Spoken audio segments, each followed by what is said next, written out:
Part 2. On my birthday, my boss's son called me into his office and said, "Here's my surprise for you, you're fired." I left quietly without making a scene. Then told IT to my new husband. WHO just smiled. 4 hours later, panic broke out, 98 missed phone calls. Please. I agreed. We met later that afternoon at a small cafe far from downtown. Gregory looked older. Thinner, but regret clung to him like a second skin. "I built that company for 30 years, he said. And my son undid it in less than one. I thought he just needed structure. I didn't realize he needed a leash." I said nothing. Gregory continued. "Susan told me what he did. He's denying it, of course. Said you sabotaged the files." I laughed bitterly. "Of course he did." He leaned forward. "Jesse, if you pursue this legally, the company will fall. You know that." I looked him in the eye. "That's not my problem." He swallowed. "What if I offered you something else?" "I'm listening." But before he could speak, my phone buzzed again. Another voicemail. This one from Darren himself. "Jesse, look, maybe we can fix this. I didn't mean for it to go this way. We could talk. Come back. I'll undo the termination. We'll call it a miscommunication." Miscommunication. I ended the call and looked back at Gregory. "They're scared," I said, "and they should be." I didn't respond to Darren's message, not out of strategy, at least not at first, but because I physically couldn't. My hands shook too much. The man who fired me with a smirk on my birthday now wanted to undo it like it was a bad calendar invite. "Miscommunication," he said, as if terminating someone, forging signatures, and risking public safety was a typo. He had no idea the city had already frozen the Ridgeview project. No idea that Gina had opened a formal inquiry. And no idea that I wasn't coming back.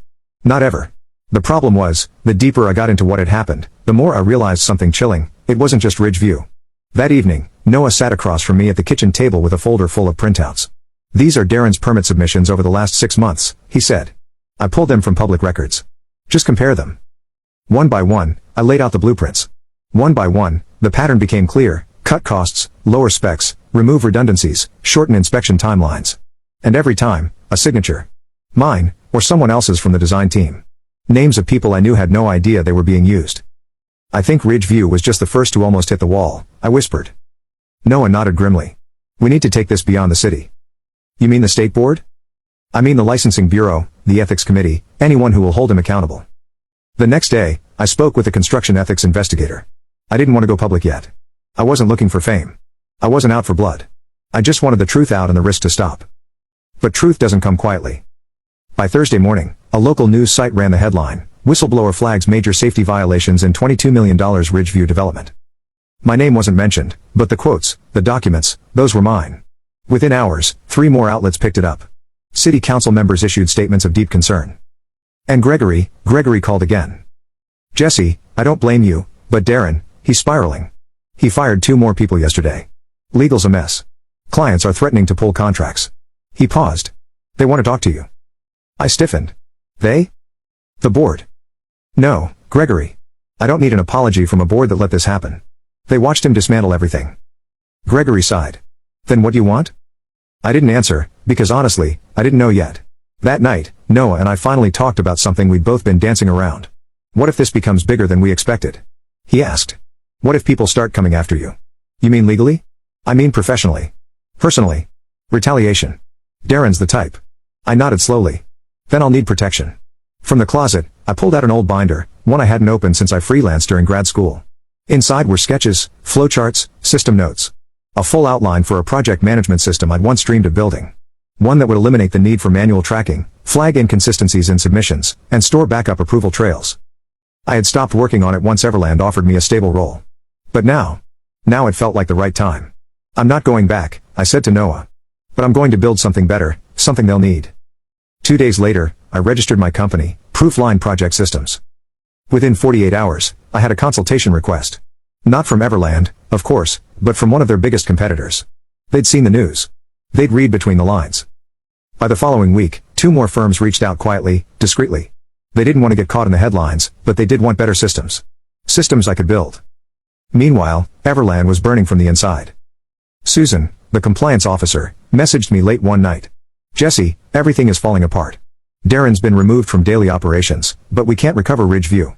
City says it's unsalvageable. We might lose our license." Then another message, this time from Gregory. "They want to offer you something. Not employment, a contract. You oversee project integrity. Full autonomy. We'll pay. Just help us recover. Please. It was tempting. Not because I wanted to help them. I didn't. But because I knew what I'd built, what I was about to build, was the future. And part of me wanted them to pay to access it. Before I replied, I called Gina at the city office. Hypothetically, I asked, if a private company partnered with the city to build a transparent project verification tool, could it replace the current filing system? She didn't hesitate. If it worked, absolutely, Jesse, we'd pay for it. The real gift Darren gave me wasn't that text message on my birthday. It was the fire he lit under me, the chance to rebuild not just my career, but the rules themselves. And now I wasn't knocking on anyone's door. I was building the damn building myself. I didn't respond to Gregory's message right away. Not because I didn't know what to say, but because I knew exactly what I wanted to say, and I wanted to make sure every word was delivered at the right time, with the right leverage. 2 days after he reached out offering a contract, I sent a short reply, we can discuss terms. My assistant will coordinate a meeting. I'll bring my conditions. I suggest you bring yours. Noah raised an eyebrow when he read it. You have an assistant now? I shrugged. Technically, it's my cousin Rachel, but she's good with scheduling and knows not to take crap from anyone. We both laughed. But beneath the humor, I felt something new, stability. Not in the way a steady job offers, but in something deeper. I had control over my path now. And no one, especially not Darren, could take that away again. The meeting was set for a Friday afternoon in a neutral downtown conference space. I arrived early, dressed in black slacks and a crisp navy blouse, confident, but not flashy. I didn't want to be underestimated, but I also didn't want to walk in looking like revenge incarnate. That's not what this was anymore. Gregory arrived with 2 board members and the firm's attorney. No Darren. Where is he? I asked flatly, not bothering with small talk. Removed from decision-making, Gregory replied. He's on indefinite leave while the ethics investigation runs its course. I nodded once. I read your proposal, he continued, sliding a printed copy of my terms across the table. You'd create and oversee an entirely new project integrity system, independent from our operations. You'd report only to the board. That's correct. You'd have access to every file, every permit, every blueprint. You'd audit everything before it goes to the city. Yes. And if we object to one of your flags, then it doesn't move forward. That's non-negotiable. The board attorney leaned forward. You're asking for a lot of power, Miss Reyes. I'm offering a lot of liability protection.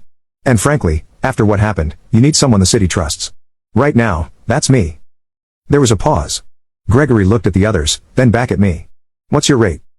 I opened my folder and slid over a typed number. It wasn't outrageous, but it wasn't cheap either. The attorney looked like he'd swallowed a lemon, but Gregory didn't flinch. Approved, he said. But I wasn't done. One more condition. Of course, Gregory replied. Darren completes full retraining, every module I assign. He doesn't touch another project until I sign off.